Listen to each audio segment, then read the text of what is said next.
Hi, everybody. Welcome to the new normal. I'm your host, Lisa Davis, aka Litecoin Lisa, and today is Monday, so I'm really excited. My friend Jeff, you guys know him as Litecoin Leader. He's also my co-host on the Very Dow channel. Is joining us, and we're going to be talking about Crypto Confidential, which is an amazing group that has a lot of resources. It's a community that I'm a part of, and has really helped us with some of our planning for the future, and I want to share more about that with all of you. So we'll be right back after this. Give us a like and share this video.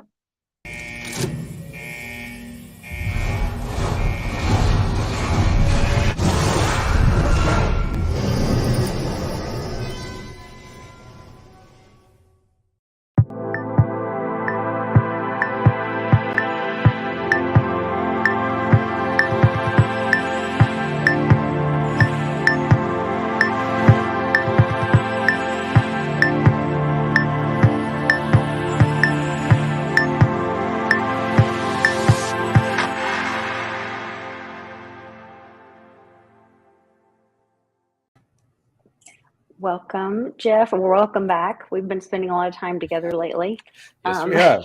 Here on the magical interwebs, between the Very Dow channel and seeing each other on these chats, and then also in the Crypto Confidential AMAs. platform and the AMAs. Yes, thank you. Oh, there you go. Is that my personal Yeah, it's like if you're not live on Lisa's show, there's a problem. The cuckoo clock comes out. Well, so a little bit about Crypto Confidential. We've been receiving all of our updates, and they go in our binder. But this is something my husband and I like to read together and kind of see. We get great information from it. And you and Patrick, there's several people on the team that give a monthly report or update. And I don't know, it's always really great. Michelle, who's a financial planner, or she's an attorney. Crypto attorney specifically. Yeah, because she's always got all the good legal information.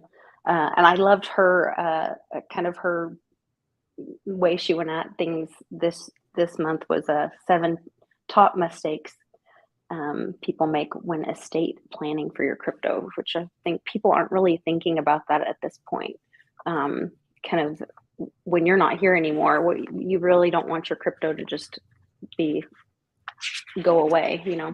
That's a big deal, and having someone like a Viva Capital or just someone to plan with your estate just for the inheritance part, because typically what happens is in a married couple, there's usually one side or the other is heavier in crypto, either the husband or the wife, one of them, and the other one may not know anything about it. So if one passes, with all the stress that causes, obviously. You don't know what you don't know. So you need to write it down in some way, shape, or form, or at least say like, okay, here's the magic book and here's where everything to do it. And just, even if it's just like just tapping someone on the shoulder, just saying, hey, you're my point of contact if something ever happens to me for the crypto stuff. That way you have a crypto person that can explain it to whomever. So Patrick and I have done that for other people. It's not something I usually like to do, but I mean, if you have like a crypto attorney or a Viva Capital, someone that does that estate planning, or even your own personal lawyer, and just, you may not know anything about crypto, but if you give them a page or two of instructions and here's where the seed words are, here's how you do it, and then just like call Litecoin Leader, call Litecoin Lisa, and they will know what to do with those seed words and get the funds and take good care of you. That's all you want to have. Just think about it for a few minutes and plan it out.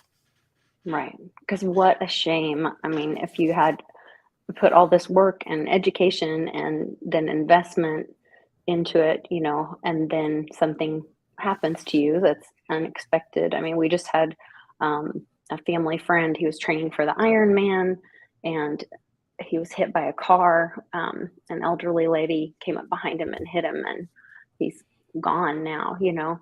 And, you know, he's healthy, 50 years old, and, you know, training for Ironman, totally unexpected. And, you know, unfortunately, with what's going on in the world, I think that people need to plan a little more for this kind of thing. Yeah, you just never know. And it would just be a shame for your family not to be taken care of. because you didn't have a plan, which is one of the 10 commandments of crypto. Number You 10. guys have the 10 commandments of crypto that kind of give everybody a guide, which I love. Patrick and I spent a lot of time on that. It was mostly Patrick's work. I just helped him with a little bit of phrasing. But I mean, he put it all together, and then we just threw out a couple of things that, yep, that falls under one of these. So that's good. So the 10 is a good number. It's a good list. And we actually, I think I've shared it on Instagram before, but there is a one pager that you can share out there as well later on. Just tweet and share it out. Okay. But it's just the 10 commandments. It's just like, just like always do. I think it was 2 transactions are better than 1. That's another one. So dollars, garbage, those sorts of things. Yeah, those are some great guidelines to live by for sure. There's also, I'm seeing a lot of people in the chat. Hi to everybody in the chat. There's a strong community around Crypto Confidential, and I'll be sure to put my link in. It's in the description already. If you guys want to check out how you can be a part of the Crypto Confidential community and join our group, you can click on my link there, and you'll find out how you can join with the annual membership. We do have twice monthly, 2 times a month, 2 times a month, live interactive Zoom calls, which I find really educational, and great questions from the community as well. So people will, all the experts are on there live, and then the community also has questions. So whether they're working on a project or they found crypto in one of the earlier issues, Jeff, you had taught us kind of like how you look at, out of all the cryptos, how you break down, what it is about a project that you find valuable, or why you choose that crypto over another crypto. And I've seen some people kind of look at that and apply that to crypto projects that they're finding on their own now. So you're teaching them how to fish, not just telling them what cryptos to get into, which I really like seeing. And then they'll bring you ideas or bring the team ideas and say, and they'll have a couple more questions about it. So really watching people grow in the space has been exciting as well. Yeah, it really is good. It's good to give back to the community, and we are very much about the community, especially in the last couple of weeks with this, how red the market's been with 8 red weeks for Bitcoin. It's been a little trying on a lot of people, but a lot of supporting each other. The community really matters at that point because we're so isolated and fractured. Not everybody, I don't have, I think I have 2 crypto friends within 50 miles. So that's just, but more through the magic of the internet, there's plenty of us, and we can call whomever and just you touch base and see how people are doing. But yes, Crypto Confidential. I did give out a lot of different details. I think I have probably another article in me about how to really do a deep dive on a project. And it's good to know those sorts of things because you just don't, things you just develop over time. And I like to see people applying these metrics, and I see people come along and join along, and I cross their paths again. We just crossed someone that we met out in we met her in Salt Lake 6 months ago. Now we see her evolutionary path. And I think the affiliate link that you're sharing now, which we're working on making a little more human readable, or easier to share. But we are going to be working on marketing material for affiliates, what you can share, what you can give out. Yesterday I shared the first 20 minutes of the last AMA on my channel, and I just put it as a video on mine, and I've got the raw footage of that. I put a link on there, but I can give you the raw footage without the link, and you just post it on your channel if you want. Just put your link up. It doesn't matter to me, but I just wanted to give a taste of what the AMAs are like, because last week we really changed the dynamic of the AMA. As it's evolution, we continuously change and learn. But it seemed like everybody was asking, which way are we heading? Where's the market going? So we spent 20 minutes just talking about why it could go up, why it could go down, the 4-year cycle of Bitcoin, and all these different insights from myself and Patrick and Omar. And it was a really good conversation. A lot of people liked it. So I think that's a great thing to go out there and just share out there. And just the more you share and the more you contribute, the more it gives back to you. Yeah, I definitely believe that. It was. And you were talking a little bit about price and value and how you were valuing different cryptos. And that's actually what your article was about this month.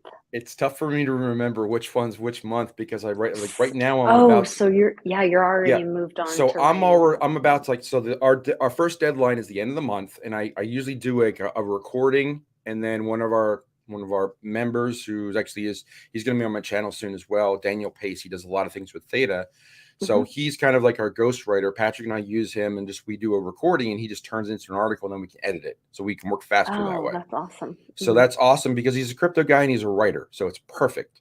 So I'm about to do my recording for this week, and I'm like, I might be doing it on like deeper dives on coins. I am still thinking about what my topic's going to be because I have to be a little bit forward thinking because we're going to record it now. We will edit it throughout next month, and it won't be published. Like this one won't be published until July, I think. So now, like I just did the June Yeah. one. I don't even remember what that Okay. topic was, and Yeah. So like you're I don't always remember what I had looking for ahead. breakfast yesterday. So then people Yeah. ask me, "Yeah, your article." I'm like, "Thanks. What did I say?" Yeah. No, I got you. I got you.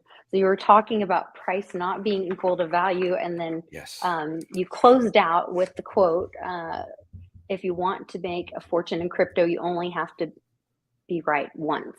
And that's what I titled this episode. And I think that with the tools that are in Crypto Confidential and making a plan, I think is one of the most important pieces of that. So that when that opportunity comes around, you're ready for it. You're Right. ready to Don't let the pounce on that. market dictate to you. You dictate to the Mhm. market. The market's going to do one of three things. The price is going to go up, price is going to go down, price is going to stay the same. So Mhm. what is your strategy for all three of those events? So if you have all strategy for all three of those events, then you are ready to implement plan A, B, or C, depending on whatever the market does. So you're not going to be surprised.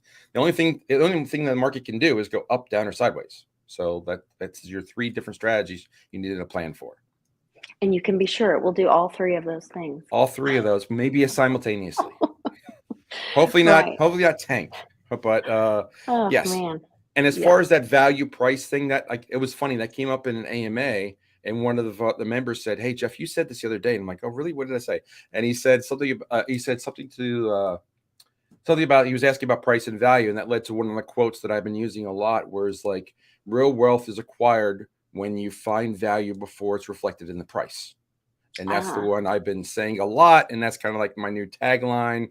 I need to make Well, like it. and you were quoting Michael Saylor in here that he was Yes. saying like something similar to that about like the To make a opportunity 100x to move, 100x to make is a you have to 100x get in move, at the 1% or correct. You have to of be mass adoption or something like That's that. right. To see a 100x move, you have to be in the first 1%. That's just you have to be one of the Yeah. early adopters, and that's how you get that 100x move.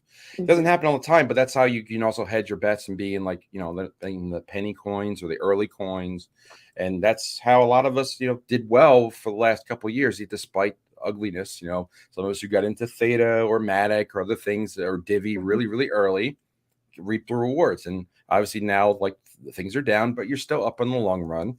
Right. And that's what you just have to learn how to do, like how to analyze a product, look at the team, look at the use case, and that sort of stuff. That's also how you get through the bear market. Then you can zoom out and like think I saw, I may have the tweet close enough. It was like prices a year ago, Yeah. um, which that's not that long ago, but to in crypto that's an eternity, Mm-hmm. a year ago. And I was like, people are freaking out, but like we're not that far off. Was this prices People one get year so ago roped. today? They just get so wrapped up on the all-time highs and the prices. But what I like seeing is you look at the price as far as the low for the year and just each low for the year, and you just see like, oh, we're well above that low. Like, I mean, Right. 2 years ago, Bitcoin was $6,000. I mean, those kinds of things. Like, I talk about the crypto coma. If we could fall into a coma and wake up, I told you bought it 6, now it's at 30. You feel good? You probably would, but you wouldn't be Right. on that roller coaster for 2 years that we had to all endure. Right. That's a great point. I know the last, I don't know if, no, it may not have been the last one. I'm trying to remember. I think it was my first Litecoin summit, um, which I hear they're having another one this year. They haven't said where exactly yet. They Haven't are heard having that one. yet either, but I'll be Yeah. interested to find out. I'll probably I'm try and go. guessing, yeah, my guess is it'll be Vegas because Charlie Lee loves to play poker, but they are. He said, I asked him, I was like, what's your crypto prediction? I was really early in cryptos, and that was what everybody asked all the time. Now I know not to ask that, but but he was like, higher highs and higher lows Higher is what lows, he yeah. said. Yeah. Yeah. So And I that it thought, doesn't go straight that's up, it true. kind of zigzags up, and that's hmm what you want to see. Yeah. Because it is the future. So But as that's Omar where we're pointed out going. in the AMA, like the liquidity from the big investors is not there yet. So it's still Yeah. retail. It's not the enterprise or the commercial side yet. As soon as that Yeah. happens, all bets are off and it's just going to skyrocket. And you'll have Which 44 means we countries meeting again.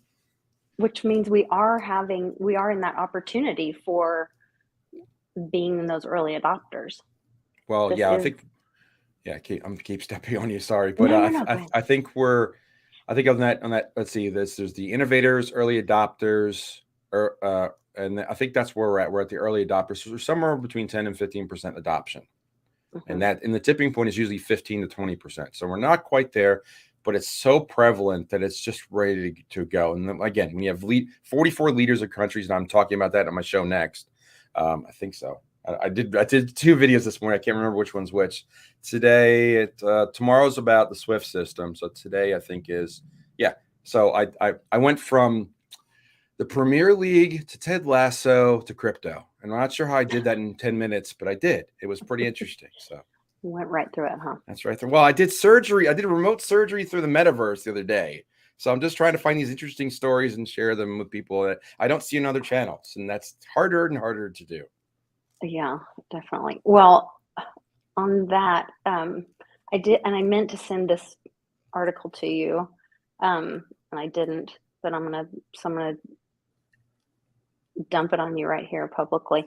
I'm curious what your thoughts are on this Filecoin Foundation. Lockheed Martin bring IPFS to space.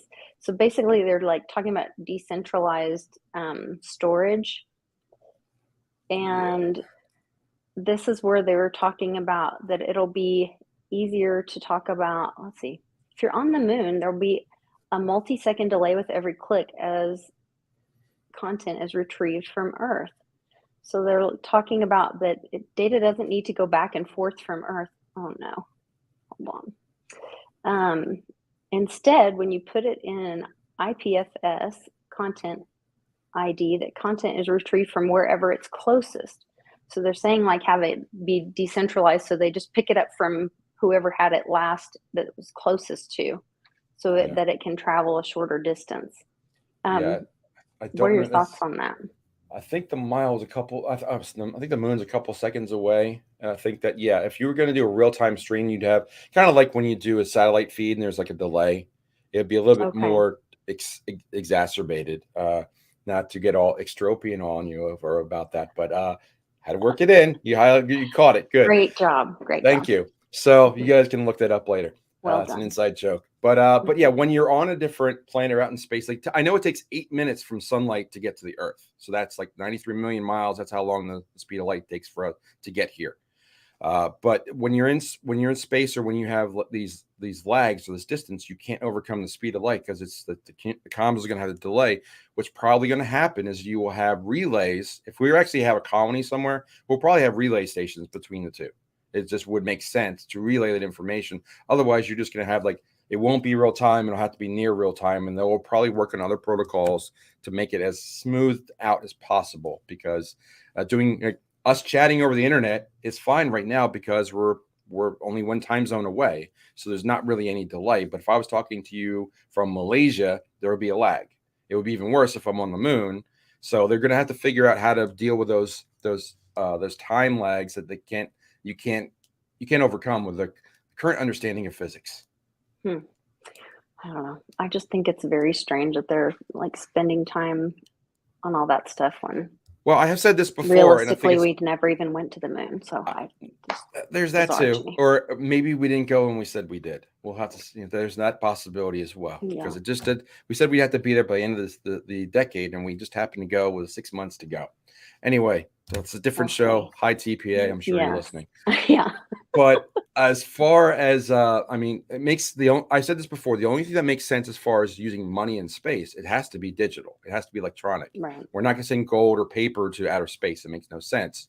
So it has to be a digital form. And that's where I think you say like Dogecoin to the moon. A part of me thinks that could be a real thing, that maybe Dogecoin is the space coin that Elon wants to use, or maybe another coin. That could be the use case that they want to use it for, because you have to use something in outer space. It's just, if you're going to go in space and you're going to have some form of currency, it cannot be a tangible asset. Mm-hmm. Interesting thoughts.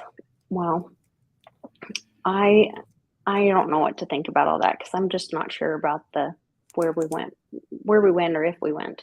So I'm curious why they're like trying to send content. If we're going to go to space in any way, shape, or form, and it'll create lags in time, so we won't be able to talk in real time. So they have to figure out something, and creating storage. Yeah, creating storage and relays makes a lot of sense.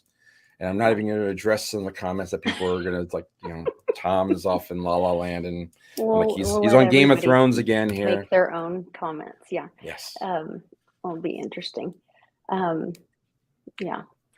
Well, I think that's really good.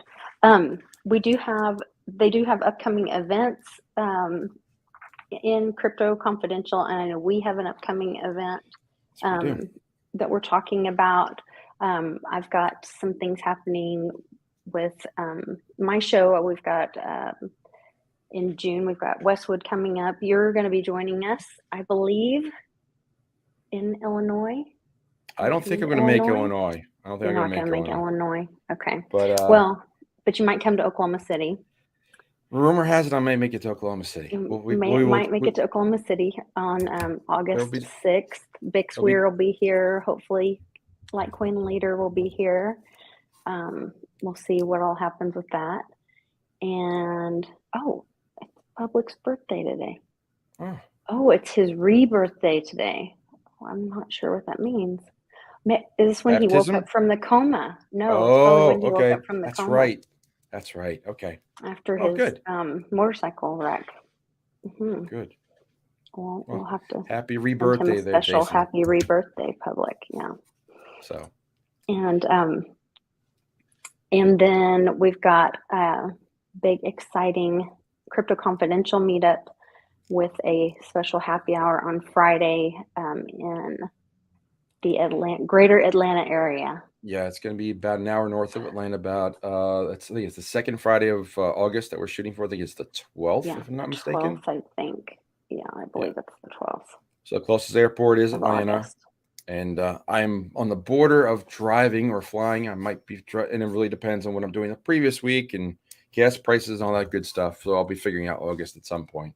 But I plan on, that's my next major endeavor trip until we find out about Litecoin Summit or wherever that's going to be. And I think it was Mame who came up to me when I was out at Shitcoin and said something about like the foundation was looking at me. I'm like, well, that's great, but I have no idea what you're talking about. So maybe that'll materialize by then. Who knows? There's so much going on that there are so many things going on in crypto that no one person can be on top of it. And that's why you want to be a part of a community. That's kind of what, Crypto Confidential, that community and this community here keeps you abreast of things that you can't possibly keep up on.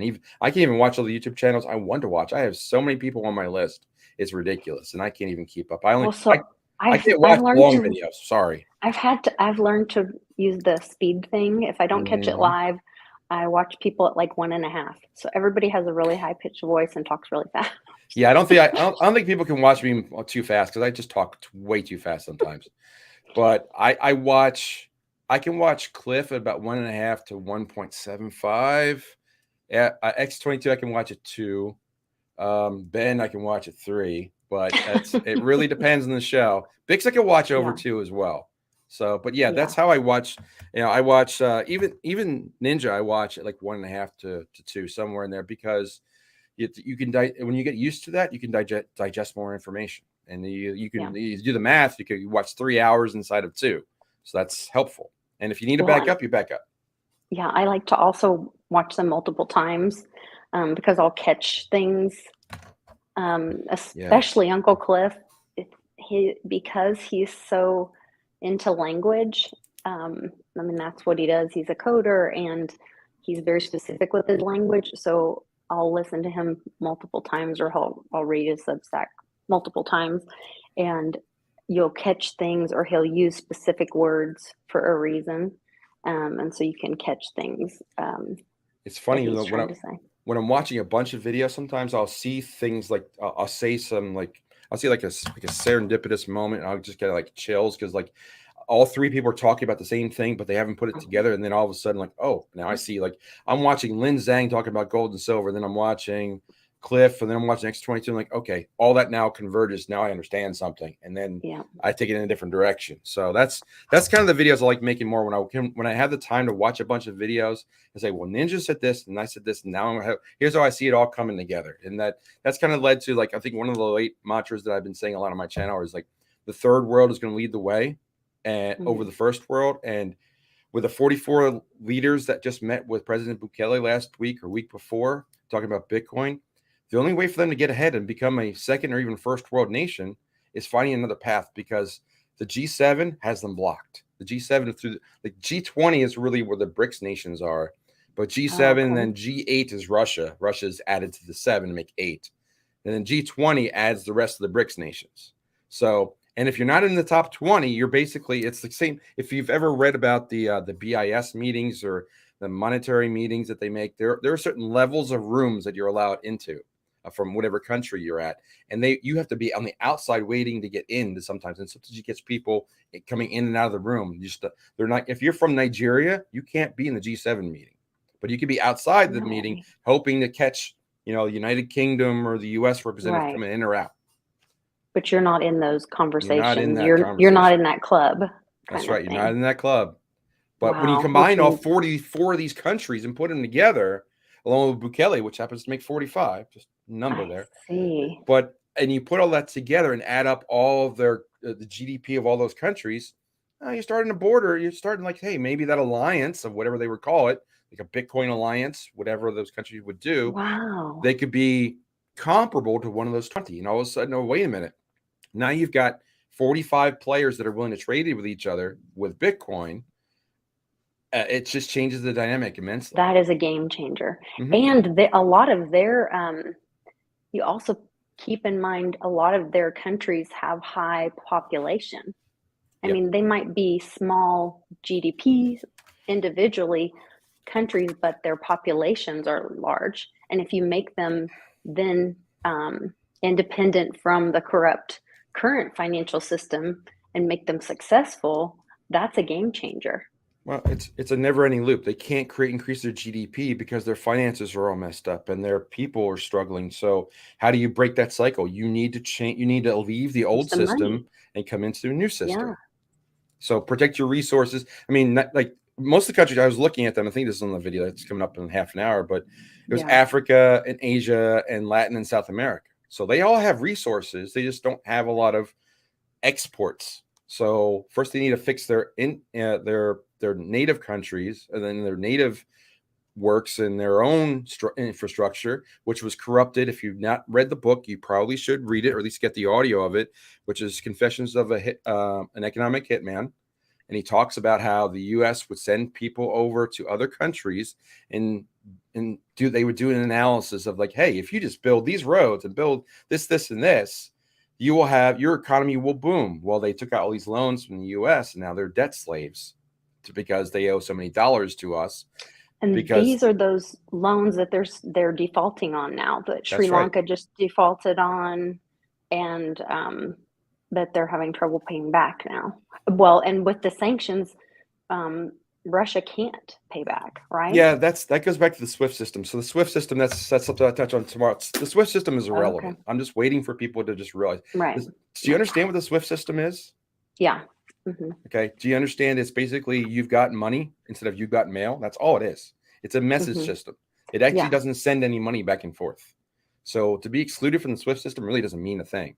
And Russia's been excluded before. It just means that you have to go around the system. They don't use it anyway. They don't use it. Their what's their SIPs or SIPs is the Chinese one, and that is, it's not just a messaging system, but it also it sends the funds, so it doesn't settle the funds. So there's like 3 steps. First, you have to be notified, hey, you got money. Okay. Second, the money comes, and then it settles out, and it's done. On blockchain, it's all done in one transaction. It's like when you send Bitcoin and it arrives, the confirmation is also the transaction and the settlement. So you don't have to wait for that.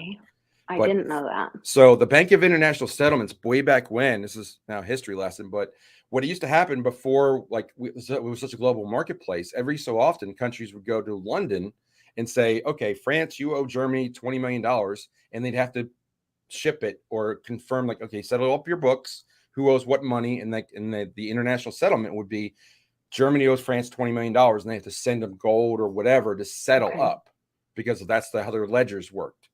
And that's that's the way they'd have to meet every so often. They don't have to do that anymore if they go to blockchain and distributed ledger technology, DLT.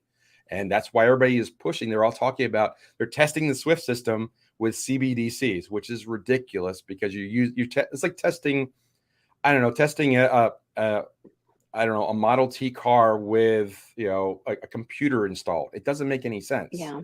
Like why would you use 50-year-old technology, which is the SWIFT system, and try to modernize it? It doesn't make it. They're just trying to patch on something to keep the legacy going.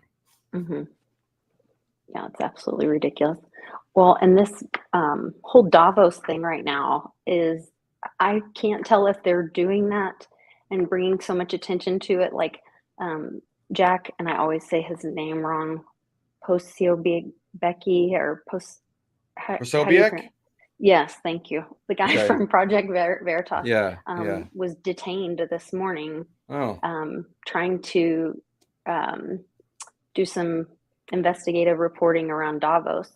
And, they all flew in with their private jets to discuss climate change. Now, we don't call it global warming anymore, because the ice cap's actually getting larger. So they now call it climate change.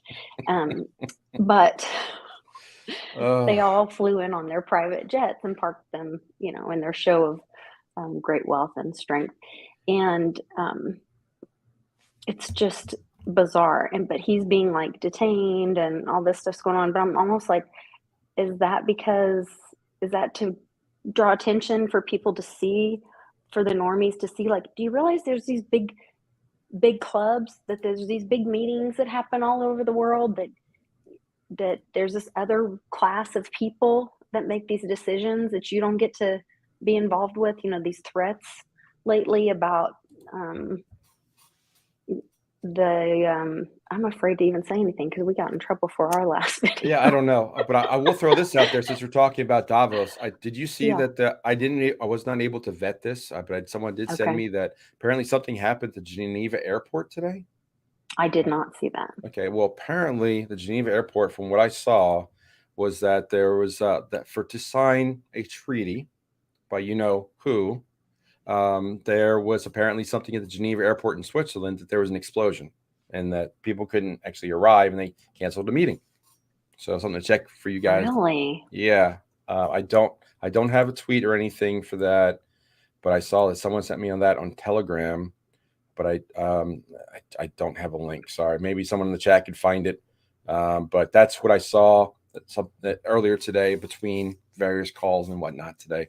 People are asking about, a fire near the airport disrupted flights. Suspended yesterday. A large fire broke out behind the fence. Some incoming flights. Yeah, the picture I have is a big black cloud. This week. Oh my. Yeah, hold on. Like this? Yeah, like that. Yes. My goodness.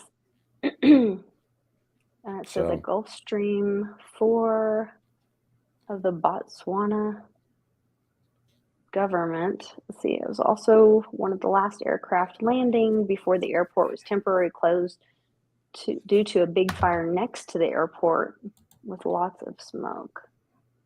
Yeah, I heard 2 massive explosions near the airport. The meeting was canceled. But I think that might have been on Sunday. There's a live video of the explosion. Yeah, that's the picture. Yeah. So interesting. Would not want to be flying in or out of that for sure. Lots of stuff Well, going on. I have a friend that lives in Switzerland. Um, I don't know what city he's in though. I have to Can't ask be too him. many. I Yeah, don't it's a know. pretty small country. It's a small country, lots of mountains. Yeah, yeah. Um, I'll have to ask him if he's heard anything. Well, it's actually my friend Flo from Kanaloa that I did um, a live create your own, mint your own coin with Kana for my Patreon group this weekend with him. So that's wild. We'll Yeah. have to So ask him. to answer Joanna's question, I don't think anything was signed because they canceled the meeting. Oh, So interesting. let's say it that way. Nice and clean. Yeah, very interesting. I also recently posted, Mom found a recent Jim Willie interview. So I posted that for my Patreon group as well. So that's up there.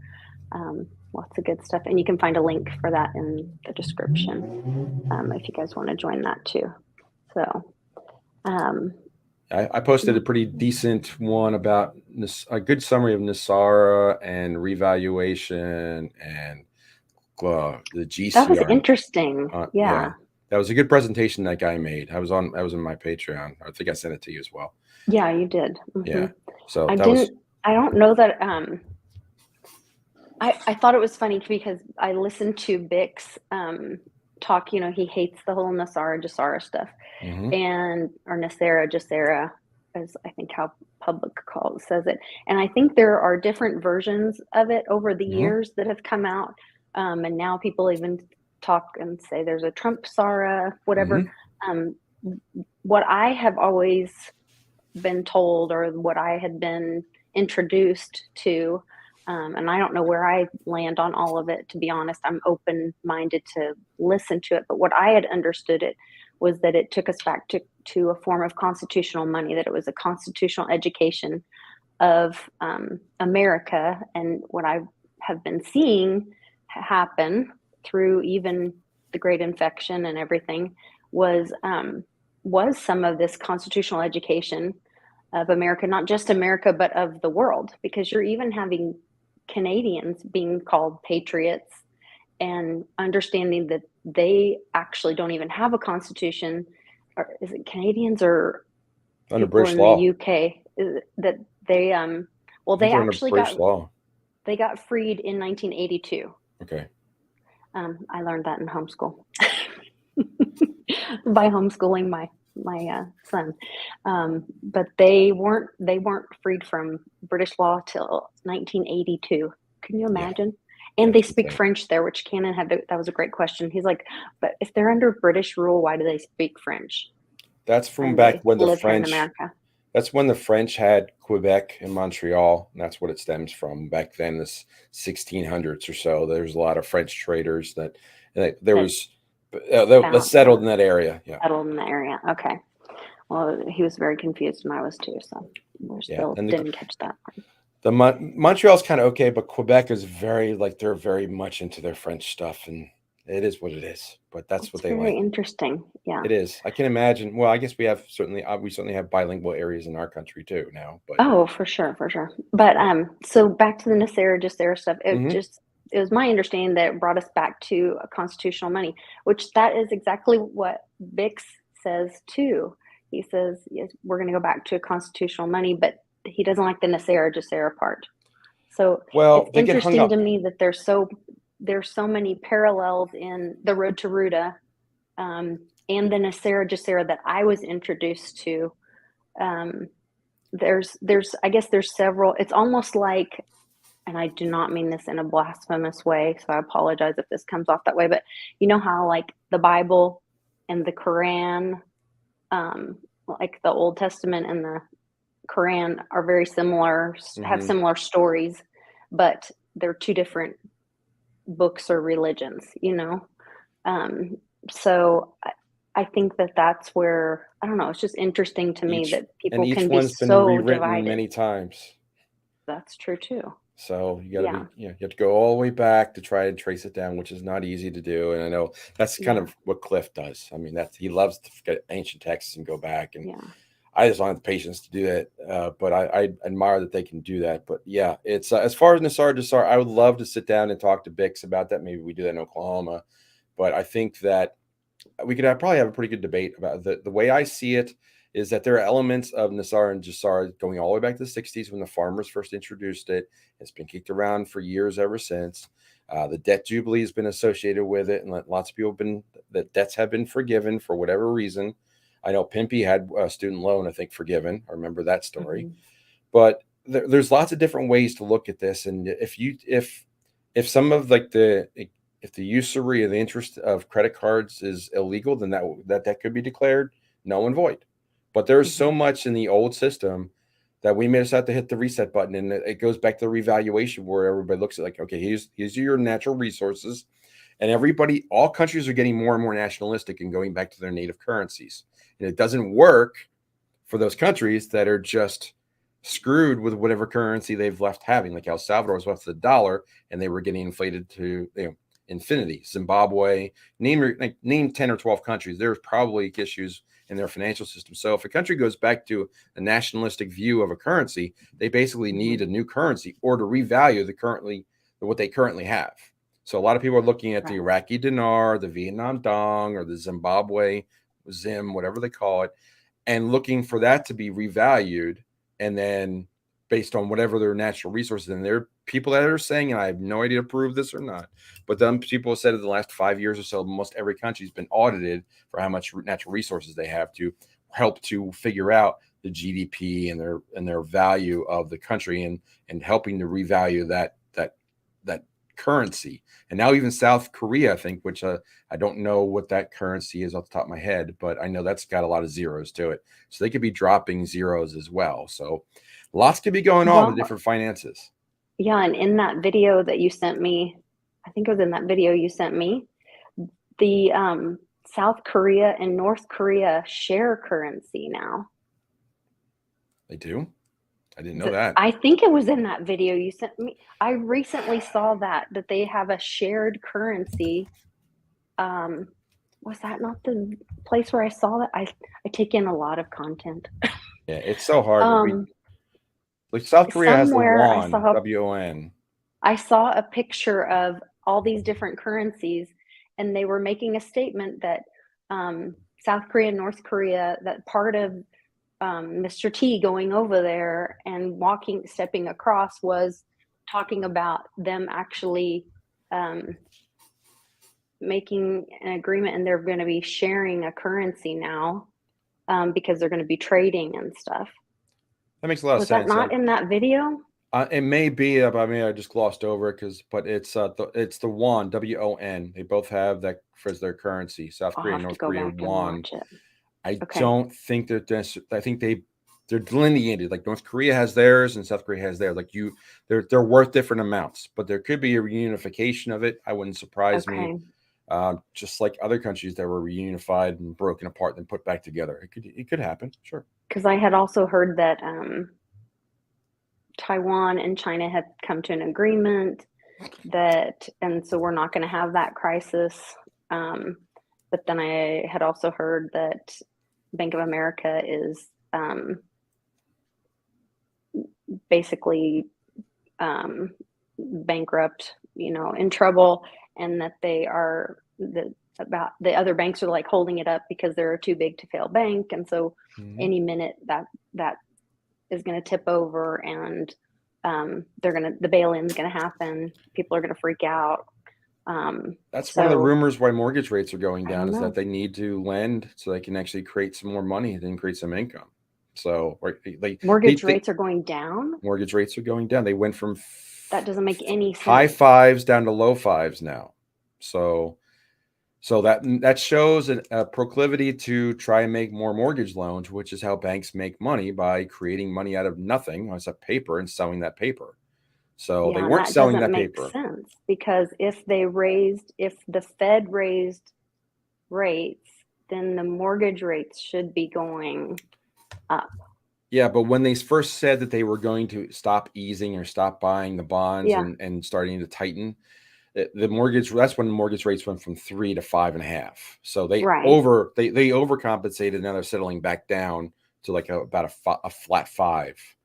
But it's Mm. still, I mean, real estate's a entirely different market. I follow that a lot too because I used to do real estate. But a Okay. lot of what's going on right now is like, your BlackRocks and your Vanguards have like, there are basically cash buyers. A lot of cash buyers that are still out there from selling properties in one area and moving to another. All those cash buyers don't give a darn what the mortgage rates are. They're just Right. cash buyers. So they Right. love a high mortgage rate because it just eliminates the competition. But I now I'm see. hearing realtors, I think Joanna actually mentioned this to me the other day. Some realtors are starting to get sued for encouraging their clients to put in escalators for their bids, because that has been the dynamic for the last 6 months. If you want to get a house, you get to go over their asking price. But Yeah. now the prices are coming down. So now buyers are saying, why did you have me put this in there? Then you made me pay too much for this house, which I don't think is going to fly. I mean, if you write the escalator clause properly, it shouldn't be that big of a problem. But Okay. it's the real estate market is pretty much the last bastions of value right now. Everything else is down for the year. Wow. Okay.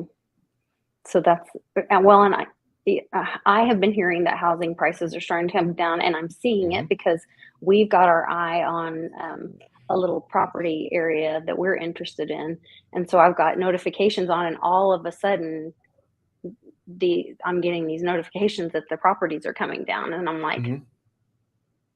all of a sudden, where it's just been not the case for quite a while. It's changing very rapidly. And then if you watch the bond market next, if the bond market starts to implode, which is, it's been teetering for months, that will just implode the mortgages as well and just ripple through I everything. saw there was an article on Zero Hedge about that this morning that I think that just happened yesterday or last night. Well, I mean, I think you So talked about Sri Lanka defaulting, and other countries are starting to default. And between that and the bonds, everybody's got these bond bills that they're saying they're just walking away from the old system. And it's like, mhm, well, come after me if you want, but that bond's written in yeah, euros or dollars, and they're just too expensive, so I'm not going to go get them. and they're They just just, not gonna buy them. yeah. So you got Japan that's got issues. You got China that has issues. All these other countries, and China and Japan was the number one buyer of our bonds. Like they had national laws, like they try to push their national interest rate to be right around 0%. So our 1 or 2% bonds was a great thing for them. They would all buy that and then sell it. They'd make money on our 2% difference between their 0% and our 2% bonds, but they stopped buying. They don't have the money to buy anymore. So now we have to buy our own bonds. So the Treasury makes a bond. We hope, and it goes to auction, and we hope someone else buys it, because that means we've basically exported our inflation, because they are now buying it and they're buying our dollars. They have to pay us back in dollars. Mhm. So that's great. But if the Treasury has to But buy now their no own one's bonds, buying them. yeah, Right. it's you're basically, but It's you're like eating your own if we had cookie. a game, yeah, and somebody else wants to play with us, that's great. But now nobody wants to play with us. Yeah. So Well, yeah. that's why inflation is at 7% or higher now. No one believes it's really 7-8%. It's really double that. Shadow stats, if you want to get the real numbers there, it's more like 20%. But Right. it's so high because all the dollars have to come back here, and this is where Brent Johnson's dollar milkshake theory and I disagree. Where he's like, the dollar's going to go up, and it is going up against all the other fiats, which is great, but it's excluding But all the the other other economic fiats factors. are dying Exactly. because like the Sri Lanka thing, they were already at 30% inflation, and their prime minister or whatever said that now that they defaulted on that, he said for them to go, they're going to have to go to the IMF and beg a loan and try to recreate their economy or whatever. And he said, and they'll have to be at least 40% um, inflation on the people to even try to recover from this It won't work. The at a IMF, starting point. a couple years ago, the IMF forgave about 30 to 50 countries debt as well, just to try to keep them solvent. And those are probably some of the same 45 countries that met with El Salvador last week. But there are lots of countries that are just like they can't get by. They just, like, look at, like, Sri Lanka gets a lot of income from tourism. Who's Mm, flying to Sri Lanka these days? Nobody. Like, no mm, one. I mean, Thailand is yeah, a great destination, but no one's going because of all the restrictions. right. So where's their money coming from? They have no tourists. I imagine Hawaii's having similar problems. So who knows? So the economy, the economy of tourism is completely kaput. I mean, I'm in a tourist town. I know about tourism. We get a ton of people in Myrtle Beach that come here because we can drive. The whole Eastern Seaboard can drive to Myrtle Beach, or they can fly very easily here and play golf. It happens all the time from this time of year all the way through September or even October. But that's a domestic thing. If you're international, Right. it's very, very hard to do. Like, I don't think too many Americans are flying to Bora Bora these days. No, you can't go anywhere without being, nasally raped or Well, at the minimum, unless So, you're very affluent and you have your own private flight arrangements. right. Which we need to work on that. We That needs do. to be crypto confidential plan, and we need that in the plan. Crypto confidential private plane. Some of us have had those discussions. I would just say that. Okay. Okay. Well, I'm in on that. Hey, Okay. it's getting close to time for us to jump over to your channel, Yes. um, and watch that video we were discussing. So I want everybody to hopefully join us to do that. So thanks for coming on and Sure. Anytime. helping me talk about all this great stuff. You guys, please consider joining us in our Crypto Confidential community. Like I said, you can go in the description right now and click on my link and I'm going to join give your pitch. my Lisa, group. I'm going to give the pitch for you. Lisa, go join Lisa's, use Lisa's link and join and become an affiliate. And we're going to be going through an affiliate program to teach people how to do this. With 2 people that sign up underneath of you, it pays for your entire subscription for a year. So this is about, we are all about win-win. So our job is to keep people for longer than a year. That's our entire job. We make money on year 2 and beyond. Year 1 goes all to our affiliates because we give them half of the money and then say, go find 2 more people and help us grow. So help Lisa grow, help you guys grow. If you can find 2 people this year that you think will learn from Crypto Confidential, and go watch my video from yesterday, go read whatever you can find about Crypto Confidential. We're making more and more stuff public. Join our community, just see all the offering that's available there. And I know that the price tag is a little bit higher than usual, but it's a little over $100 a month, but you get it for free if you get 2 people to sign up underneath you as an affiliate or help Lisa And the out. strategies that are in this are life-changing because you guys, we're talking about generational wealth for your family, creating generational wealth for your family. And I did not grow up with money, but I need to know how to manage it. And I need to know those tools and resources. And I'm telling you, that's what they're giving you. So this is an opportunity that we can protect our family and have a plan. So have a plan and join us. We'll see you guys over on Jeff's channel next. And I'll see you tomorrow. Take care. Thank you.